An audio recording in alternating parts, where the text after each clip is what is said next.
राजीव गांधी इतना विंडिक्टिव हो गए, उन्होंने वहां के किंग से बात की। किंग का जवाब सुनिए।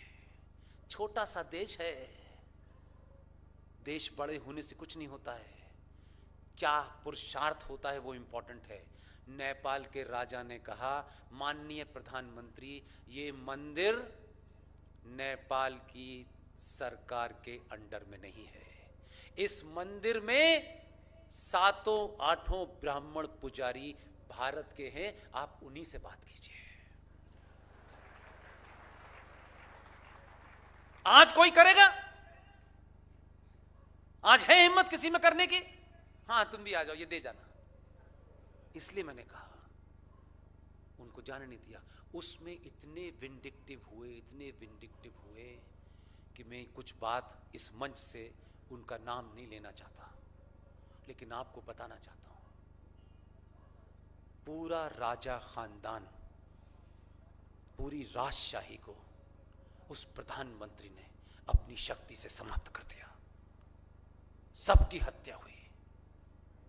वो कैसे हुई बस वो मत पूछिएगा, वो नहीं बोलना चाहता। एक पंडित नहीं हिला। इसलिए मोदी को ये पता था कि नेपाल जाऊंगा, एक प्रधानमंत्री के रूप में मैं ये कहूंगा कि मैं पशुपतिनाथ जा रहा हूं, तो ये ठीक नहीं होगा। नेपाल गए, अंदर पहुंचे, जब तक बाहर खड़े थे तो लगता था प्रधानमंत्री है। 5 घंटे की पूजा के बाद निकला तो ऐसा लगा कौन साधु संत निकल के आया है। वो आपको मैसेज दे रहा है, मैं संवैधानिक पद पे हूं, मैंने संविधान की शपथ ली है, तब भी मैं अपनी आस्थाओं के साथ समझौता नहीं करूंगा। मैं तिलक भी लगाऊंगा, मंदिर भी जाऊंगा। तुम चवन्नी छाप लोग कैसी सरकार की 2-2 रुपए की नौकरी करते हो, कैसे समाज में संबंध रखते हो कि तिलक लगाने से इसलिए डरते हो कि भाईजान नाराज हो जाएंगे। अपनी आस्थाओं को बचाने के लिए आपको किसी की नाराजगी का मतलब नहीं है। जब मैं इतने बड़े पद पर बैठ करके मंदिर में जाता हूं तो तुम्हें किसी से क्यों शर्माना है? ये दुनिया को नहीं, आपके सोए हुए उस भाव को जगाना था जो आप मंदिर जाने से क्या होगा, मंदिर में हमारी बात नहीं पूरी होगी। मंदिर आपकी अनंत इच्छाओं की पूर्ति का केंद्र नहीं है।